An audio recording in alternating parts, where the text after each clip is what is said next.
नमस्कार मित्रांनो, आपलं स्वागत आहे बिळ्याच्या कॉर्नर यूट्यूब चॅनलवर. मित्रांनो, आज आपण 2024मधील रब्बी पीक विमा असेल तसेच खरीप पीक विमा ज्या शेतकऱ्यांना अद्यापही भेटलेला नव्हता त्यांच्यासाठी एक आनंदाची बातमी आहे. आणि मित्रांनो, या शेतकऱ्यांना लवकरच म्हणजेच 2 दिवसामध्ये या पीक विम्याचे वाटप करण्यात येणार आहे. तसेच नमो शेतकरी सन्मान निधी संदर्भातील ही माहिती पाहणार आहोत. तरी नमो शेतकरी सन्मान निधीची तारीख किती आहे, तसेच नमो शेतकरी सन्मान निधीचा हप्ता हा शेतकऱ्यांच्या बँक खात्यावरती कधी जमा करण्यात येणार आहे. मित्रांनो, ही सर्व माहिती आज आपण या व्हिडिओमधून पाहणार आहोत.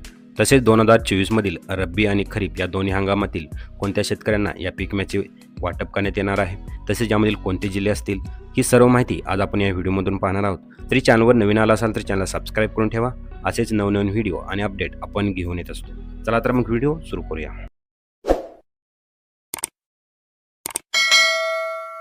मित्रांनो, महाराष्ट्रातील शेतकऱ्यांसाठी पीक विमा योजना ही एक महत्त्वाची सुरक्षा यंत्रणा ठरली आहे.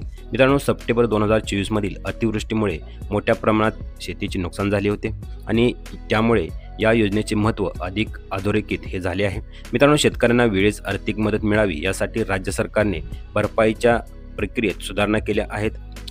आता नुकसान भरपाई मिळवण्याची प्रक्रिया अधिक सोपी आणि पारदर्शक झाली आहे. मित्रांनो, या योजनेमुळे शेतकऱ्यांना निसर्गाच्या अनिश्चिततेशी लढण्यास मदत मिळते. मित्रांनो, सरकारच्या या पावलामुळे अनेकांना यामध्ये मोठा आधार मिळणार आहे. मित्रांनो, यामध्ये जर पाहिलं तर पीक विमा योजना या नक्की काय आहे. मित्रांनो, सध्या पीक विमा योजनेची संपूर्ण प्रक्रिया ही डिजिटल आहे. त्यामुळे शेतकऱ्यांना थेट त्यांच्या बँक खात्यावरती ही नुकसान भरपाई मिळू लागली आहे. त्यामुळे कोणत्याही मध्यस्थाची गरज उरलेली नाही आणि संपूर्ण प्रक्रिया ही अधिक पारदर्शक झाली आहे. सरकारनेही शेतकऱ्यांना दिलासा देण्यासाठी हा मोठा निर्णय घेण्यात आला आहे. तसेच नुकसानीची 75% रक्कम ही तातडीने मंजूर करून थेट शेतकऱ्यांच्या बँक खात्यावरती ही जमा करण्याची सुविधा देखील उपलब्ध करण्यात आलेली आहे. त्यामुळे शेतकऱ्यांना आर्थिक मदत वेळेत मिळत आहे आणि याचे संकट अधिक प्रमाणात कमी होत आहे. मित्रांनो, पीक विमा योजनेचा लाभ मिळवण्यासाठी शेतकऱ्यांना अनेक महत्त्वाच्या अटी आणि शर्ती हे पूर्ण करणं गरजेचं आहे. प्रथम जर यामध्ये अटी पाहिल्या तर त्यांनी विमा पॉलिसी घेतली असणं आवश्यक आहे. तसेच त्यांच्या आधार कार्डशी आपले बँक खाते हे लिंक असणं किंवा जोडलेलं असणं हे आवश्यक आहे. तसेच शेतकऱ्यांचे बँक खाते सक्रिय असणं आवश्यक आहे, जेणेकरून नुकसान भरपाईची रक्कम ही थेट त्यांच्या बँक खात्यामध्ये ही जमा होऊ शकेल. तसेच पिकाच्या नुकसानीसाठी योग्य पुरावे आणि कागदपत्रे हे वेळेत सादर करणं ही आवश्यक आहे. तसेच शेतकऱ्यांनी विमा कंपन्यांना सूचना व शेवटच्या तारखाबाबत सतर्क राहणं देखील गरजेचं आहे. मित्रांनो, यामध्ये नुकसान भरपाईचं मूल्यमापन आणि प्रक्रिया कशी केली जाते. तर मित्रांनो, राज्य सरकारने नुकसान भरपाईची योग्य मूल्यमापन करण्यासाठी विशेष पथकाची स्थापना केली आहे. या पथकांमध्ये कृषी विभाग असेल, तसेच महसूल विभाग आणि विमा कंपन्यांचे अधिकारी हे सहभागी होत आहेत. तर मित्रांनो, ते थेट शेतात जाऊन पिकांच्या नुकसानीचा आढावा घेतात. तसेच प्रत्येक घटकांच्या तपशिलावर अभ्यास करून अहवाल सादर केला जातो आणि या अहवालाच्याच आधारे नुकसान भरपाईची रक्कम ही शेतकऱ्यांना ठरवली जाते. तसेच शेतकऱ्यांना योग्य भरपाई मिळावी यासाठी हा संपूर्ण प्रक्रिया ही काटेकोरपणे पार पाडण्यात येते. तसेच शासनाची ही पद्धत शेतकऱ्यांच्या मदतीसाठी राबवली आहे. मित्रांनो, यामध्ये जर पाहिलं तर ऑनलाईन प्रक्रिया यामध्ये कशी असेल तर आधुनिक तंत्रज्ञानामुळे सरकारने नुकसान भरपाई वाटपाची प्रक्रिया ही सोपी आणि जलद केली आहे. शेतकरी आता ऑनलाईन पोर्टलच्या मदतीने आपल्या अर्जाची स्थिती सहज तपासू शकतो. यामुळे त्यांना कार्यालयामध्ये वारंवार चक्रा मारण्याची गरज नाही. तसेच डिजिटल प्रणालीमुळे कागदपत्रांची गरज देखील कमी झाली आहे. मित्रांनो, संपूर्ण प्रक्रिया ही अधिक पारदर्शक आणि प्रभावी झाली आहे आणि पूर्वीपेक्षा अर्ज मंजूर होण्यास वेगाने वाढला आहे. यामुळे शेतकऱ्यांना लवकरच याची मदत ही मिळू लागली आहे. त्यामुळे या आधुनिक प्रणालीमुळे भ्रष्टाचारावरही मोठ्या प्रमाणात नियंत्रण ठेवता येत आहे. मित्रांनो, यामध्ये जर पाहिलं तर सप्टेंबर 2024मध्ये झालेल्या अतिवृष्टीमुळे शेतकऱ्यांचे मोठे नुकसान झाले होते. सरकारने या नुकसानीच्या भरपाईसाठी उपाययोजना आखल्या असून त्यानुसार 75% रक्कम फेब्रुवारी 2025पर्यंत थेट शेतकऱ्यांच्या बँक खात्यामध्ये जमा केली जाणार आहे. उर्वरित रक्कम विमा कंपन्यांची प्रक्रिया पूर्ण झाल्यानंतर ही दिली जाणार आहे. या निर्णयामुळे शेतकऱ्यांना आर्थिक मदत वेळेत मिळणार आहे. अनेक शेतकरी या नुकसानापासून अडचणीत आले होते, त्यामुळे ही भरपाईची रक्कम लवकर त्यांच्या बँक खात्यावरती ही जमा करण्यात येणार आहे. तर मित्रांनो, यामध्ये शेतकऱ्यांना काही सूचनाही देण्यात आलेल्या आहेत. तर शेतकऱ्यांनी आपले बँक खाते वेळोवेळी तपासणं आवश्यक आहे, जेणेकरून कोणत्याही अडचणीशिवाय सरकारी अनुदान आणि नुकसान भरपाई ही मिळू शकेल. तसेच आधार क्रमांक आपल्या बँक खात्याशी लिंक किंवा जोडलेलं असणं हे आवश्यक आहे.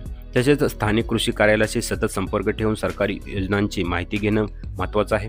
कोणत्याही अनुदानासाठी आणि भरपाईसाठी आवश्यक ती कागदपत्रे ही वेळेत सादर करावीत, अन्यथा प्रक्रिया लांबू शकते.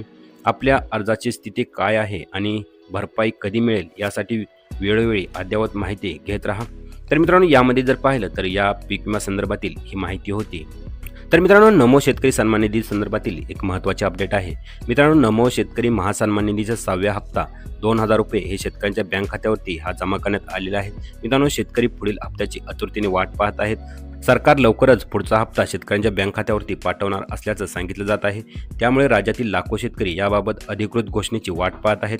मित्रांनो, ही आर्थिक मदत मिळाल्यानंतर शेतकऱ्यांना शेतीसाठी थोडाफार आधार मिळतो. मित्रांनो, यामध्ये जर पाहिलं तर राज्य सरकारकडून नमो शेतकरी सन्मान निधीचा GR ही प्रसिद्ध करण्यात आलेला आहे. तर मित्रांनो, शेतकऱ्यांना हा हप्ता कधी मिळणार? मित्रांनो, राज्यातील अनेक शेतकऱ्यांना 10,000 रुपये हे मिळाले आहेत. मात्र अजूनही 91 लाख शेतकऱ्यांना 6व्या हप्त्याची वाट पाहत आहेत. सरकार लवकरच हा हप्ता पाठवण्याची शक्यता आहे. दुसरीकडे PM किसान योजनेचा 19वा हप्ता आलेला नाही. तर काही शेतकऱ्यांना मिळाला, तर काही शेतकऱ्यांना अद्यापही यामध्ये मिळाले नाही. तर मित्रांनो, ही योजना राज्य सरकारच्या कृषी विभागामार्फत चालवली जाते. मुख्यमंत्री एकनाथ शिंदे यांच्या कार्यकाळात या योजनेची म्हणजेच नमो शेतकरी योजनेची सुरुवात करण्यात आली होती. आतापर्यंत शेतकऱ्यांना 5 हप्ते मिळाले आहेत. पुढील हप्ता कधी मिळणार याबाबत लवकरच ही राज्य सरकारकडून अधिकृत घोषणा करेल. मित्रांनो, यामध्ये जर पाहिलं तर या योजनेप्रमाणेच PM किसान योजनेतूनही शेतकऱ्यांना नियमित आर्थिक मदत मिळते. 18वा आणि 19वा हप्ता काही शेतकऱ्यांच्या बँक खात्यामध्ये जमा झाला आहे. यामुळे शेतकऱ्यांना शेतीसाठी आर्थिक मदत मिळते. विशेषतः लहान शेतकऱ्यांसाठी ही मदत उपयोगी ठरू शकते. मित्रांनो, 6व्या हप्त्याबाबत माहिती सध्या 6व्या हप्त्यासाठी निधी मंजूर करण्याची अधिकृत माहिती आहे. त्यामुळे पैसे खात्यात कधी येतील हे सांगता येत नाही. सरकारने निर्णय घेतल्यानंतर अधिकृत संकेतस्थळावर याची माहिती दिली जाईल. मित्रांनो, शेतकऱ्यांनी कोणत्याही अफवांवर विश्वास ठेवू नये, तसेच सरकारी घोषणांची वाट पाहावी. मित्रांनो, नमो शेतकरी सन्मान योजनेअंतर्गत शेतकऱ्यांना आर्थिक लाभ मिळतो. मात्र 6व्या हप्त्यासाठी अधिकृत घोषणा झालेली नाही आणि सरकारकडून निधी मंजूर झाल्यानंतर तो शेतकऱ्यांच्या बँक खात्यावरती जमा करण्यात येईल. यामुळे शेतकऱ्यांनी संयम ठेवून अधिकृत माहितीची वाट पाहावी. राज्य सरकारकडून लवकरच हा निर्णय घेण्यात येईल आणि शेतकऱ्यांना दिलासा मिळेल. तर मित्रांनो, ही होती नमो शेतकरी आणि पीक विमा संदर्भातील सर्व माहिती. तर मित्रांनो, ही माहिती कशी वाटली नक्की कमेंट करून सांगा. भेटूया का अशाच नवीन आणि माहितीपूर्ण व्हिडिओमध्ये. तोपर्यंत जय हिंद, जय महाराष्ट्र.